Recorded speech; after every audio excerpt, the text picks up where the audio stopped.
français.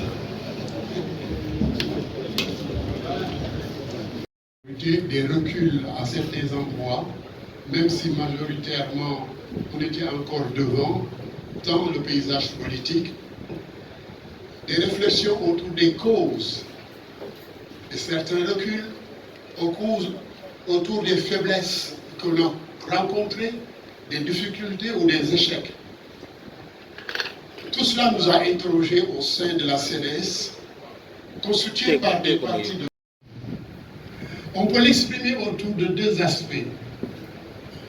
Le premier aspect, c'est dans cette grande coalition victorieuse depuis 2012, nous avions l'expression de positions personnelles, l'expression de positions partisanes, une expression qui se déroulait bien sûr sur le terrain politique et qui avait ses inconvénients dans la mesure où cela se reflétait dans les divisions qui avait quelquefois un caractère, j'allais dire, extrême. Et c'est dans les alliés comme ailleurs qui prônaient des perceptions, des visions et des positions qui mettaient en avant l'intérêt du collectif sur l'intérêt personnel, l'intérêt collectif sur l'intérêt particulier, l'intérêt général sur l'intérêt spécifique et particulier. Et voilà les deux idéologies qui, à l'intérieur de notre Bendo, se manifestaient et qui créaient des problèmes dans la prise en charge des politiques publiques d'une part, mais des politiques même de Benno, elle-même en tant que coalition. Et bien entendu, dans des conditions, vous le savez, où nous étions dans une situation de crise sanitaire qui a été accompagnée par la suite par une crise politique, géopolitique, militaire, etc. Et les difficultés étaient telles que les circonstances ont permis la naissance d'une idée. Celle-là qui dit, devant la situation dans laquelle nous étions, il faut une force, une grande force républicaine, démocratique, qui puisse faire face. Et cette force, quand elle porte les intérêts de la République et de la nation, se reflète et se manifeste dans notre coalition par un positionnement qui doit permettre que le camp de la République, le camp du collectif, le camp de l'intérêt général puisse également, à tout le moins, peser de manière à ce que les politiques aillent dans le sens que nous voulons. C'est notre identité qui était donc en jeu. Et dans cette situation, cet intérêt collectif que nous portons et qui peut se traduire par l'idéal de justice sociale, d'équité territoriale, de justice tout court, nous a fait réfléchir sur la nécessité de ne pas rester ce groupe de CDS de gauche réduit, ce groupe réduit à ces 6 ou 7 entités, mais essayer de susciter un grand rassemblement de gauche, quelle que soit la diversité de cette gauche, quelles qu'en soient les nuances, pour pouvoir compter dans notre coalition, mais compter dans notre pays pour porter justement cette idée-là. Voilà la naissance d'une idée qui va devenir projet. Et c'est cette idée que nous avons portée, la CNES, conduite par son coordonnateur, professeur Pape Dembassi, pour développer une stratégie, des contacts individuels, des contacts en direction de partis, de mouvements, d'organisations, pour partager l'idée. Vous le savez, dans le combat à l'interne même de notre coalition, combien de couleuvres ces forces ont avalé, combien de frustrations ces forces ont eues. Et bien entendu, au plan national, comment dans le paysage, notre absence d'une certaine manière, l'absence d'une voix forte de gauche a cédé la place à des forces obscures qui aujourd'hui sont de manière certaine caractérisées comme des forces terroristes. Voilà la situation.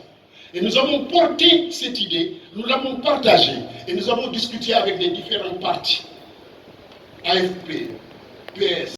Donc, à partir de ce moment, avec la rencontre du 4 février au relais 2023, nous avons conçu de nous constituer en comité d'initiative pour aller vers la réalisation de cette unification des forces de gauche plurielle.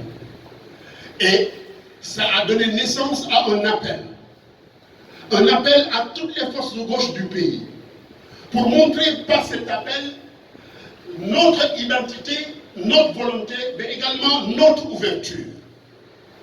Pas d'exclusivisme. Et c'est cet appel qui a été élaboré par le consolider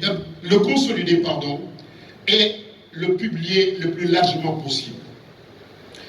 Alors, pourquoi faire? Pour arriver à ce grand rassemblement de gauche dont j'ai parlé tout à l'heure. Mais à travers quoi? À travers l'organisation des assises de la gauche plurielle. Voilà ce qui nous a été donné comme tâche et que nous avons réussi à réaliser et à soumettre à la plénière. Et cette plénière nous a recommandé d'élaborer des termes de référence partagés et de décider un chronogramme, un format, des modalités de réalisation de ces assises que nous tenons aujourd'hui. Et c'est cela qui a été fait, et à partir de ce moment, nous avions, après avoir rappelé ce que nous étions, conçu d'élaborer des textes qui sont des documents de présentation, mais des documents également de prétexte de débat autour de 3 questions fondamentales. La première, c'est quelle orientation pour cette gauche plurielle? Qui sommes-nous en tant que gauche? D'où venons-nous? Que voulons-nous? Où allons-nous? Et avec qui? Un texte de programme.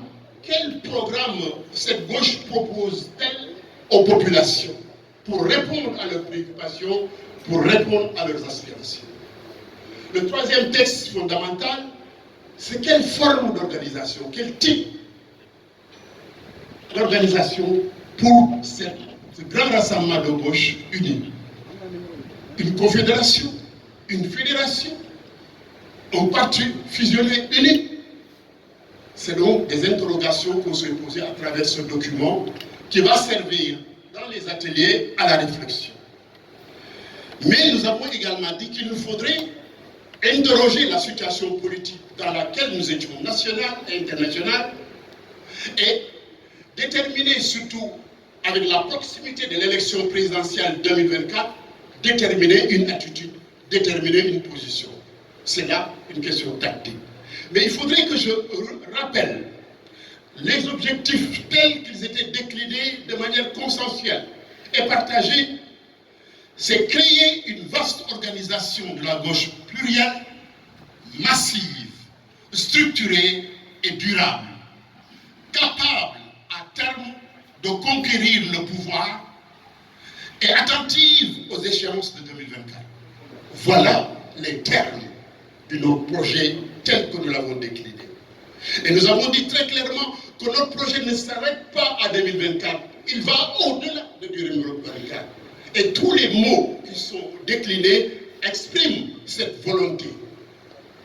Une gauche plurielle, massive, forte, mais durable, capable de conquérir le pouvoir et de manière durable. Pourquoi? Pour transformer l'idéal de société que nous avons en nous, que nous portons comme identité depuis que nous sommes nés, la transformer dans la réalité pour qu'elle devienne une réalité au service exclusif des masses populaires de ce pays. Alors, que reste-t-il à dire? Si donc notre task force a été transformée par la volonté également de notre coordonnateur, Pape Demba Sy, qui nous donne souvent des ordres à exécuter,